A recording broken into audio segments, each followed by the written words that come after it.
Mummy जी, एक घर में दो बहू रह सकती हैं तो दो माएँ क्यों नहीं। एक बहू ने अपनी सास को कैसे समझाइए, ये कहानी ज़रूर सुनिए।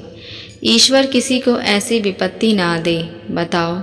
इसीलिए लोग कहते हैं एक बेटा होना बहुत ज़रूरी है। अरे कल को खुदा ना खास्ता अगर पति नहीं रहा तो बेटा तो सहारा बनेगा। बेचारी हमारी बड़ी समधन पूरी दुनिया में अकेली हो गई। उन्हें क्या मालूम था इतनी जल्दी पति का साथ छूट जाएगा। अब करे भी तो क्या करे, इतने बड़े शहर में अकेले जीवन बिताना पड़ेगा। आशा जी अपने पति किशोर बाबू से कह रही थी। किशोर बाबू बोले, भाग्यवान विपत्ति दरवाज़ा खटखटाकर नहीं आती है। दोनों दंपत्ति ने कितने धूमधाम से 4 साल पहले बेटी को विदा किया और जब हमारा पोता बबलू हुआ तो ढोल बाजे के साथ उसका स्वागत किया था। यहाँ तक कि हमारे सगे संबंधियों को भी बुलाया। वो हमेशा हमारे हर सुख दुख में सबसे आगे रहते थे। मुझे याद है वो कहते थे अब तो हम सभी उनका परिवार हैं। आशा जी मुँह बनाते हुए बोली, सुनो जी, हमने क्या कुछ कमी किया था। तीज त्योहार में फल और मिठाई हमेशा भेजते रहते थे। अरे बेटी के पिता थे, ये सब करना तो उनका फ़र्ज़ था। मानती हूँ वो हमें अपना परिवार मानते थे। अब देखिए बहू पिछले 1 महीने से मायके में है। अब इससे ज़्यादा हम उसके लिए क्या कर सकते हैं। आशा जी का बड़ा बेटा मुकेश दफ्तर के लिए निकलने लगा। तभी उधर से उनकी छोटी बहू नैना खाने का डब्बा लेकर आई और बोली, भैया ये आपके खाने का डब्बा। मुकेश बोला, मेरी वजह से 15 दिन से तुम्हें भी परेशानी हो रही है। नैना बोली, भैया ये कैसी बातें कर रहे हैं। मुझे तो इस घर में आए हुए 6 ही महीने हुए हैं और भाभी पूरे परिवार के लिए कितने साल से यह सब कर रही हैं। मेरा भी तो कुछ फ़र्ज़ बनता है। यह कहकर नैना वहाँ से चली गई। आशा जी मुकेश से बोली, मुकेश अभी 15 दिन हुए हैं इसलिए छोटी बहू कुछ नहीं कह रही है। ऐसा ना हो कि उसकी जिम्मेदारी बढ़ जाए और दूसरे काम मुझसे करवाने लगे। महीने से ऊपर हो गया। नेहा को पिता के जाने का शौक कब तक मनाती रहेगी। एक जिम्मेदारी को निभाने के चक्कर में अपनी दूसरी जिम्मेदारी भूल गई है। मुकेश बोला, माँ आप ये देखिए, एक पत्नी और बहू बनने के साथ एक बेटी भी है। उसे उस घर में नेहा के सिवा मम्मी जी का ख्याल रखने वाला कोई नहीं है। अभी तो बैंक का सारा काम उसे ही करना पड़ता होगा। फिर भी मैं उससे बात करूँगा, कोई ना कोई उपाय तो निकालना ही होगा। शाम को नेहा का फ़ोन आया। सबका हालचाल पूछी और वहाँ की परिस्थिति के बारे में बतलाई। नेहा रो रही थी। वो बोली, नैना मैं क्या करूँ, मम्मी को यहाँ अकेले कैसे छोड़ दूँ। नींद में भी बड़बड़ाती रहती है और पापा के कमरे में जाकर उन्हें ढूंढती है। और कल तो बैंक में अचानक से बेहोश हो गई। डॉक्टर कहते हैं उन्हें अकेला नहीं छोड़ना। मेरी वजह से तुम्हें भी परेशानी उठानी पड़ रही है। मुझे समझ नहीं आ रहा है मैं कौन सी जिम्मेदारी निभाऊं। नैना बोली, भाभी हम पत्नी होने के साथ साथ एक बेटी भी हैं। मेरी तो माँ नहीं है पर मैं आपका दर्द समझ सकती हूँ। भाभी कल भैया और माँ जी की बातें मैं सुन रही थी पर तो मेरे मन में एक ख्याल आया, अगर आप सही समझें तो मैं एक सुझाव दूं जिससे कि दोनों जगहों की परेशानियां ख़त्म हो जाएंगी। नेहा बोली, हाँ हाँ नैना बताओ ना, हो सकता है तुम्हारे सुझाव से सबकी परेशानियां ख़त्म हो जाएं।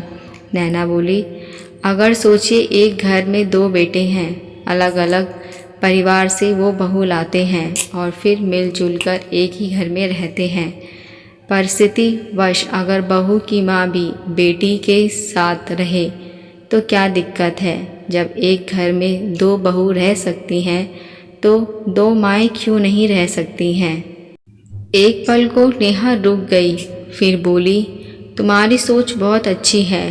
काश कि समाज में सबकी सोच ऐसी ही हो पाती। यहाँ ऐसे नियम बना रखे हैं जो बस बेटी और उसके माता पिताओं के लिए है, पर मुझे कुछ न कुछ तो निर्णय लेना ही होगा। मैं माँ को ऐसे हालात में यहाँ अकेले तो छोड़ नहीं सकती। वहाँ नेहा परेशान, इधर मुकेश परेशान था। रात के खाने के लिए मुकेश ने मना कर दिया था। जब सब खाना खा रहे थे तो आशा जी बोली, बड़ी बहू को अपनी माँ की पड़ी है, पति की रत्ती भर की भी चिंता नहीं है। नैना खाना परोसते हुए बोली, मम्मी जी, छोटा मुंह बड़ी बात हो जाएगी।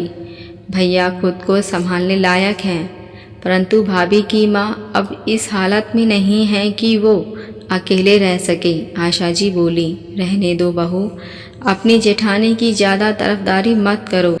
ये दिक्कत तो अब साथ रहेगा तो क्या वो जीवन भर वहाँ रहेगी? माँ की आवाज़ सुनकर मुकेश आया और बोला, आप ये क्यों सोच रही हो कि मैं परेशानियों के कारण खाना नहीं खाया? अरे मुझे भूख नहीं थी।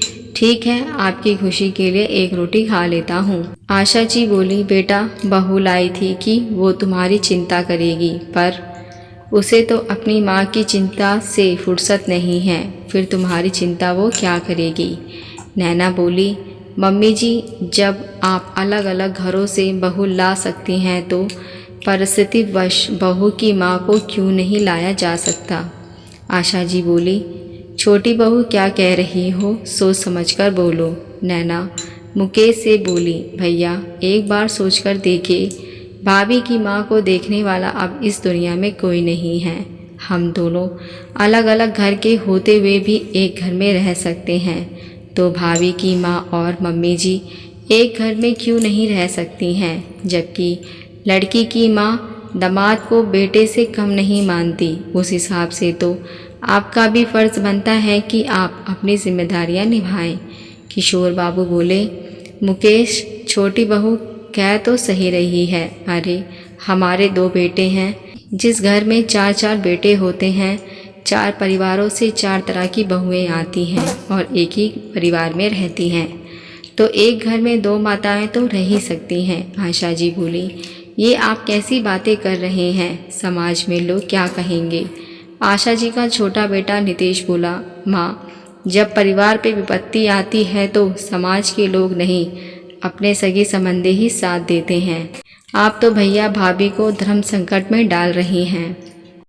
उधर भाभी बेटी होने का फ़र्ज़ निभा रही है और पति और बहू होने का फ़र्ज़ नहीं निभा पाएगी, तो क्या इन दोनों का जीवन भर इसी तरह अकेला देखना चाहती हैं? किशोर बाबू ने आशा जी को समझाया कि परिस्थिति ऐसी हो गई है कि हमें यह कदम उठाना ही पड़ेगा, वरना हमारे बेटे का पारिवारिक जीवन बिखर के रह जाएगा। सोचो, हमारा पोता तुमसे दूर है, कल को वो तुमसे सवाल करेगा कि दादी, मेरी नानी की जगह अगर आप होती तो तब से मेरी माँ आपको छोड़ देती, फिर क्या जवाब दोगी? सबने मिलकर आशा जी को समझाया। नैना आशा जी के पास आकर बोली, मम्मी जी, ईश्वर कभी किसी औरत को ऐसे दोराहे पर लाकर ना रखे। आप एक समधी नहीं, औरत होकर समझिए कि उनके मन पर क्या बीत रही होगी। कोई नहीं है दुनिया में जिसकी तरफ उम्मीद भरी निगाहों से देख सके। अगले दिन आशा जी मुकेश को बोली, बहुत दिन हुए बहू मायके में रह ली, अब तो कागजात और बैंक के काम भी ख़त्म हो चुके होंगे। मेरे पोते का स्कूल भी छूट रहा है। ऐसा करो, जाओ मेरे पोते बहू के साथ मेरी समधन को भी लेकर आओ। अब मेरे पोते को नानी और दादी दोनों का प्यार एक ही घर में मिलेगा। मुकेश ये सुनकर बहुत खुश हुआ और फ़ोन करके तुरंत नेहा को सारी बात बताया। नेहा की माँ ने आने से मना किया, फिर आशा जी ने फ़ोन करके उन्हें समझाया और बोली, अगर अपनी बेटी की गृहस्थी बसाने में उसकी मदद करना चाहती हैं तो आप यहाँ आकर रहिए। हम दोनों मिलकर इस परिवार को अपने अनुभव से चलाएंगे। नितेश ने उनके रहने की व्यवस्था ऊपर वाले कमरे में की ताकि थोड़ी दूरी भी बनी रहे और रिश्ते की मर्यादा भी भंग ना हो। नेहा माँ और सास दोनों के प्रति अपना फ़र्ज़ निभाती थी, क्योंकि उसे देवरानी के रूप में एक ही घर में बहन का प्यार और साथ मिला। नैना की माँ नहीं थी, तो उसे अब सास के साथ माँ का भी प्यार ससुराल में मिल रहा था और पूरा घर खुशी से रहता था। दोस्तों, ईश्वर ना करे किसी माँ के साथ ऐसी परिस्थिति आए कि उसे अपनी बेटी के ससुराल में रहना पड़े, परंतु अगर ऐसी परिस्थिति आए तो क्या दामाद या समधियों का फ़र्ज़ नहीं बनता कि वो अपनी जिम्मेदारियों को आगे बढ़ाकर निभाएं, ताकि अकेली बेटी को ऐसी परिस्थिति से ना गुजरना पड़े। आशा करती हूँ ये कहानी आपको पसंद आई हो। इसमें आपकी क्या राय है मुझे कमेंट करके ज़रूर बताएं। अगर आप हमारे चैनल पर नए हैं तो मेरे चैनल को सब्सक्राइब, लाइक, शेयर ज़रूर करें। अब मिलते नई कहानी के साथ। देखने और सुनने के लिए धन्यवाद।